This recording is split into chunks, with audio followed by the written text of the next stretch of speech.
Hello, friends. Welcome to Leadership Go with the Brainy Leadership Team. As always, I'm Michael Brainy, your host. Today, we are going to have an interactive session with some key prominent people who have had experience in leadership, years and years of experience in leadership, and we'll be sharing key notes with us that we can use to advance ourselves, especially the youth in our quest to lead and make effective change in our country. And I would, without wasting much time, invite or introduce them to all of us so that our discussion can begin. So I have here with me Mr. Seram Kojo Mankra, who is the Business Development Manager for the Center for Corporate Governance at the Institute of Directors Ghana. Sir, you are welcome. Thank you. I also have with me Reverend Mrs. Angela Carmen Apia, who is the President and Chair of the Governing Council of the Institute of Directors Ghana. Reverend, please, you are welcome. Thank you. All right, so let's go straight into our discussion. Our reason for this discussion is to look at youth in leadership, and particularly, we want to focus on the current state of leadership in Ghana and Africa at large, especially in the youth. And when I'm talking about youth, I'm referring to let's create our own range, let's say 18 to 35 years at most. People within these ranges, what is their current state in terms of leadership in our country and how they can better position themselves to make the change we want to see. So, Reverend, I'll throw the first question to you. In your opinion, what do you think is the current state of the youth in Ghana? The negatives and the positives, and I mean, generally, how do you think we are faring? All right. So thank you very much. So from where I sit at the Institute of Directors Ghana, I happen to be privileged to have certain pieces of information and data available. So the current situation in Ghana in particular is to do with specific or intentional attempts to develop the youth. So if you look at campuses generally, institutions, last week we were at UNICEF, there is a youth leadership program going on. So you have institutions, organizations, and academia trying to grow their youth in leadership and development. And this drive is an appreciation of the data that suggests to us that the future is predominantly going to belong to the youth. And so, as responsible leaders now, we need to prepare for that future and to ensure that we're passing the baton into the right hands. Would we be comfortable sitting at home, lying in our beds as old people with this youth leading and taking charge? So there are positive drives to ensure that we build a future that is comfortable for all of us. Wow. Before I come to Mr. Maka, you mentioned something that um, I normally think about and speak about a lot, passing on the baton. What do you think that the two-sided, the current older generation, or let me say the generation passing, do you think that they are ready or willing to let go the baton? And is the youth also ready in case somebody is willing to take the baton? This is like an age-old story. We have biblical literature to suggest certain elderly people who were interestingly asked to pass the baton and there was silence. And there were younger persons too who were, as it were, occasion found them, and then we saw how it ended. So are there older people who are willing already to pass the baton? I'll say yes and no. Are they younger persons who are ready and willing? Yes and no. And why is this? It's because, first of all, to let go of a certain position is not an easy thing. Sometimes people are deluded to think that without me, nothing works. I am of the opinion that the Lord is in charge of his universe. He has always been. And it's not about who we think we are. It's about what he says he's doing. And we should be trusting his judgment. Now, what would make an adult so uncomfortable to let go? Because they may have certain signals to suggest this person isn't ready, or I may be making a wrong decision. So they will not be comfortable to let go. We also know older people who are so confident in the ability of the next generation, they've actually groomed them, brought them close, prepared them, and handed over because they want to enjoy their old age. And there are young people who the Bible describes as though heirs will still not take charge because they are not ready or not mature. So, those persons, even though they are heirs, will have opportunity but may not be aware or may not be appreciative to take charge. So they may be playing what we always call laid back, too comfortable, and we need to find a way of prompting them, of getting them ready. Because whether they like it or not, they will grow and they will take charge. Wow, thank you so much. I'll come back to the solution to the things you mentioned, but I want to take Mr. Mankre's also thoughts on the concept of the youth in Ghana specifically now. What do you think is our state, negatively, positively, and what are some things that you can point out for the youth? Well, I'll describe the state of the youth in terms of preparedness for leadership as a mixed one. We are neither ready for the role ahead of us. One, how are we preparing ourselves in terms of acquiring skills? A lot of the time, we think that it's all about going through the academic preparation and then we are ready to take over leadership. It is one thing what you study in school to prepare yourself academically, and it is one thing what you actually experience or put into practice when you get into the world of work or leadership. And a lot of the time, the academic work is just supposed to help you to be able to think. The reality is when you get into the space of work, how willing are you to roll up your sleeves and get to work? Leadership is not thrown at you because you have a certain certificate. Leadership is about how you carry yourself and how you actually prepare yourself to take charge, to lead. And that's why it's called leadership. You are leading. You may be a junior staff in an institution. However, the way you go about your work immediately puts forward certain traits that show that you are prepared to lead the pack. You may have people who have experience in the space, have been working there, but are not prepared to lead. And therefore, when you get in as a young person, and based on your preparedness and your enthusiasm to lead, you take certain initiatives, which puts you ahead of others. You realize that you speak and a lot of people follow. You take certain actions and people believe that yes, this is the way to go, even though they believe these people may be older and better experienced than you, but all your actions kind of draw people to they want to follow your lead. That is what we need. Unfortunately, a lot of our young people think that once they come out from school, they must be put in leadership positions. It doesn't come on a silver platter. You have to go through the mill, be prepared. And like Lady Reverend rightly said, if the baton is passed on to you, are you ready to continue the relay? It's one thing receiving the baton and one thing continuing to the finish line. You may receive the baton but drop it.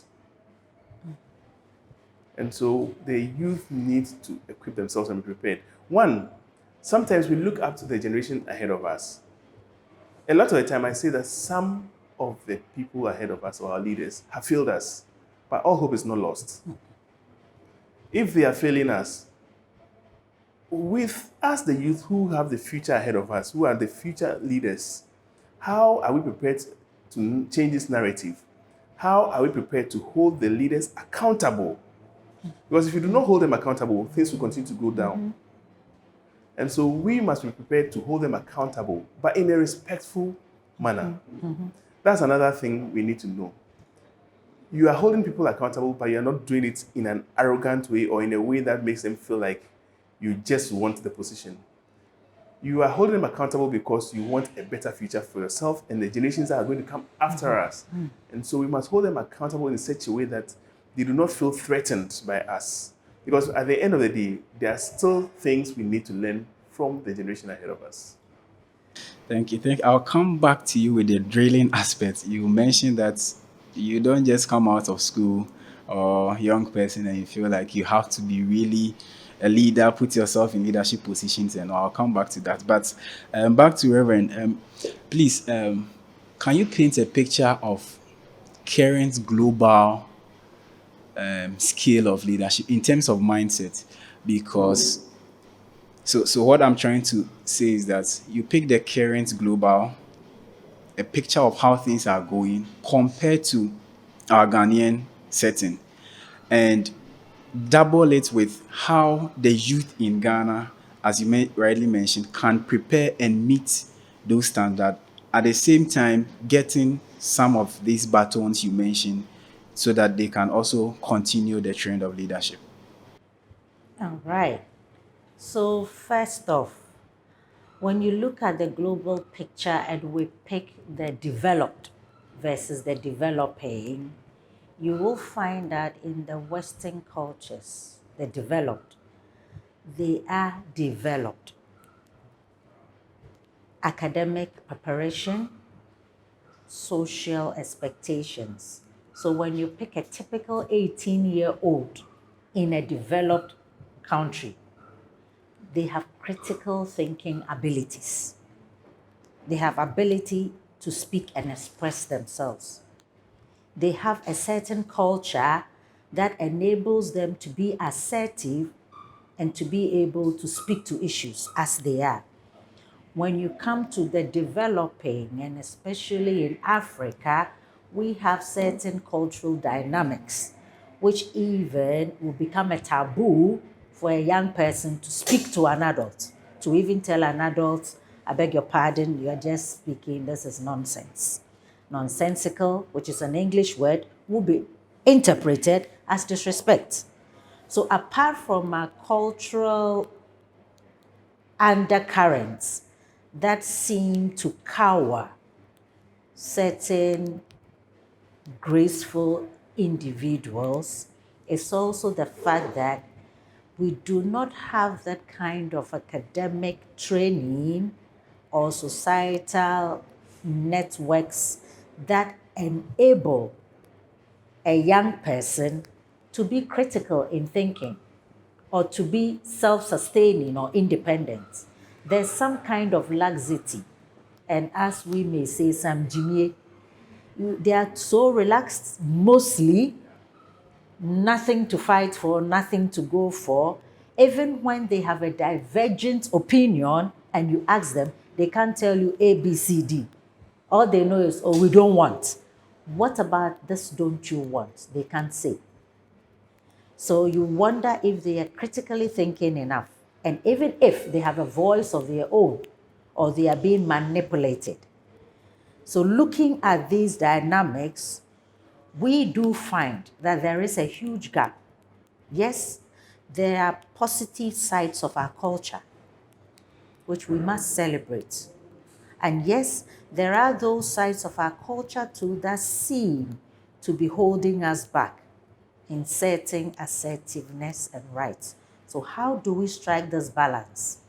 So that as Mr. Mankra is saying, you want to tell an adult, I do not agree with this position of yours. How do you communicate it? Because the message is as important as the message, the one carrying the message. So if you are able to position yourself such that you are dispassionately communicating a sentiment, being mindful of who you are speaking to and how you are communicating, you are much more likely to get audience. and to receive acceptance, because what you are saying indeed is the truth. I can give you a typical example of the prophet Nathan and the prophet John the Baptist. They had similar things to deal with. They had different temperaments, similar situation, but tact and diplomacy in one, and blunt speaking in the other. And we need to be mindful of culture and authority so that we can get hearing. This is a beginning of listening towards any meaningful outcomes. So, yes, there is a gap. It isn't insurmountable. It isn't something we cannot do. So, like Paul says, I can abase, I can abound. What do you want to do? So, wherever you are fixed, you should be able, as a youth, to speak. That was the charge that was given Timothy. It's not about youth, it's about the mandate you are carrying and the authority you have. But remember, that is about relationships and what people think about you. So you must also mind that side. Thank you. Thank you very much. I'm picking 2 points if I'm right.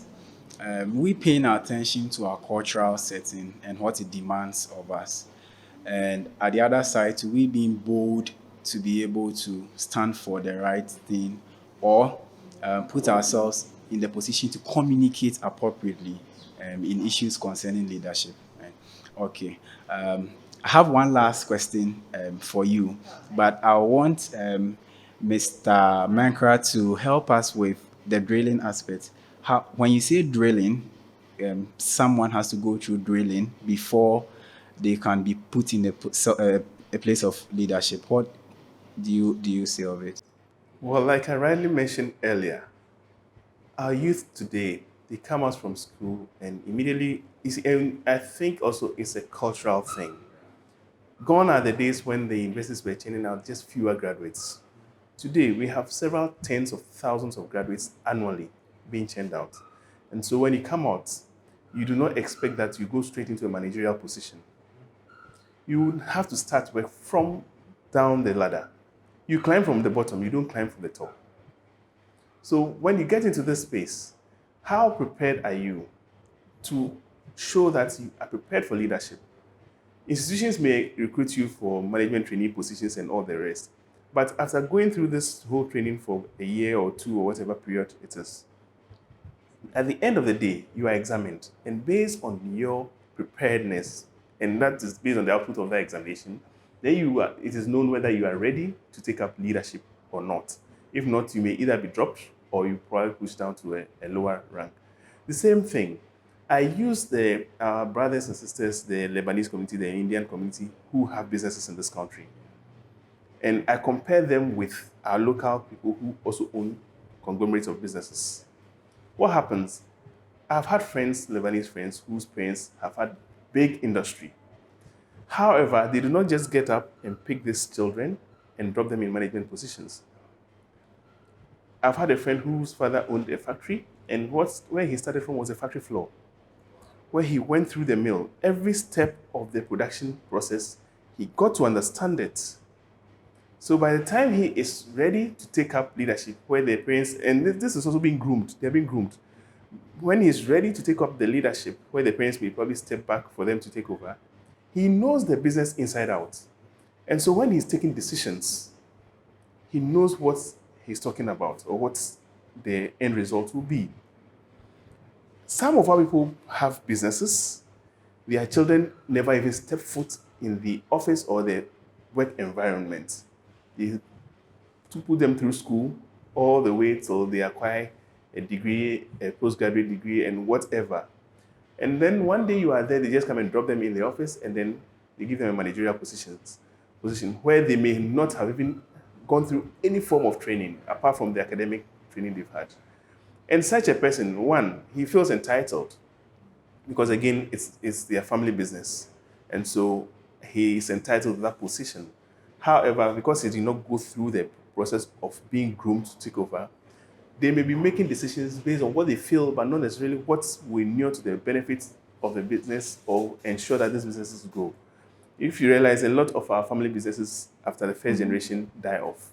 But we've had a company like the Kalmoni family, the Silver Star, Japan Motors. They've been operating in Ghana for 100 years. That should tell you how many generations, One generation should be 40 years. more or less. So close to over Two to three generations, yeah. exactly.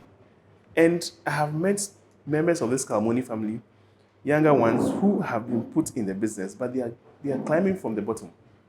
By the time they are ready to take over, they would have known the business inside out. Thank you so much. So it's about understanding the processes and going through them as a leader to get yourself prepared. If I'm getting the concepts right. Okay. Thank you very much, Reverend. Please, my last question to you is, so now how did the youth in from Mr. Mankre's submission, if you are placed in a small setting, how do you make impact? How do you make influence? How do you make use of that small setting? Because, like he said, you've entered an organization. You can't become the HOD. You can't become the head all of a sudden. Maybe you start by scrubbing or by walking about doing something. How do you make the best out of that small position you are given? All right. This question brings to mind one of the favorite sayings of one of the Wesleys. I think it's John Wesley, who was once quoted to have said that the whole world is his parish. So he doesn't really need to go and stand behind a pulpit in a big cathedral to know that he is preaching. So if he found himself to clean a chair in a church, he would do it so well that nobody can do it better. So as a young person, not necessarily by age, but by experience or career-wise, you are in an environment for growth. Start with your mindset. What am I here for? Once you sort that out, it's called attitude. Everything else will align. If you don't sort the attitude out, nothing will work, even if you are specially handpicked and given the topmost position. Your attitude will bring you down. And you find many young people praying for the Lord to open doors by fire, by thunder, and the door will open. But can you occupy? Because occupying is not for a joke. And it isn't for nothing that the Lord allowed his favorite people to go through a wilderness for a certain duration. Because he told them, if I do not do this gradually, those out there will be too great for you. You need to learn to overcome, to take charge. So, as a youth, whichever environment you are in, even if you are the cleaner, have that mindset. Tick the boxes. What am I here for? Do it so well that nobody can do it better. That way, not only do you satisfy your job description, your appraisals you pass, you get noticed, and then you get added responsibilities. Otherwise, you will be nothing. So let's sort out the attitude first. Thank you so much. Thank you so much. Viewers, I hope you have enjoyed the conversation. Before we summarize everything, I've learned a lot personally from this conversation and how personally I should put myself together to be able to. I'm actually desperate to catch certain batons in life. Yes, as generations are going, I'm hoping that I'll be one person to take a baton and pass it on. But we are learning a lot. Just take some into your pockets and work with them. Before we go, I would ask my guest to give us a few last words to our audience, then we can close. Okay. So I like to talk about systems thinking. Putting in mind the baton. In a baton, the baton is a relay, and you have anchor runner. So if it's a 4x100, according to your grace, your strength, your ability, you are put in a particular position. So let's trust those who put us in certain positions and believe that you are in this position because you are the best for this position. And when you run, run not because you're running for somebody, run because I'm running for myself. Because once you have a systems mindset, you have an ability to see that if there is a team and I am the weakest link, the whole team fails. So have systems mindset. Well, I'll say that we must be differentiated as young people. Let us not be just a part of the pack. If you're a part of the pack, you will not be identified. You will not be spotted. But the differentiation is what sets you apart. So set yourself apart, be differentiated, be bold but respectful, be ready to mingle with the older generations, and the sky will be your stepping stone. Mind you, our elders say that akwala onim ni sanrono, onim being fortune sendidi. So if you know how to carry yourself, the adults will hold your hand and pull you along. Then again, know your associations. The older ones you want to associate with, what impact can you get from them? What impact can it make upon you? And what can you also pick up from them as they fade out? So realize what you set out for, differentiate yourself, and choose your mentors right. So that at the end of the day, these mentors, the impact they will leave with you, because they are going to leave a part of them. What the monies or the wealth that they leave for you will pass. But then when you leave a piece of yourself in terms of the impact you've made on society to the next generation, these people are going to continue to pass it on. And so your name will be forever etched in the sands of time. Thank you. Thank you very much for making time and for sharing these insights with our audience. Friends, this is where we bring today's session to an end. As always, we are in the process or in the act of raising leaders. So whatever we do on this channel is intentional. We want you to pick the lessons up and practice them as a leader to develop yourself and position yourself well for the influence you want to make. Thank you for joining us today. Don't forget to hit the subscribe button.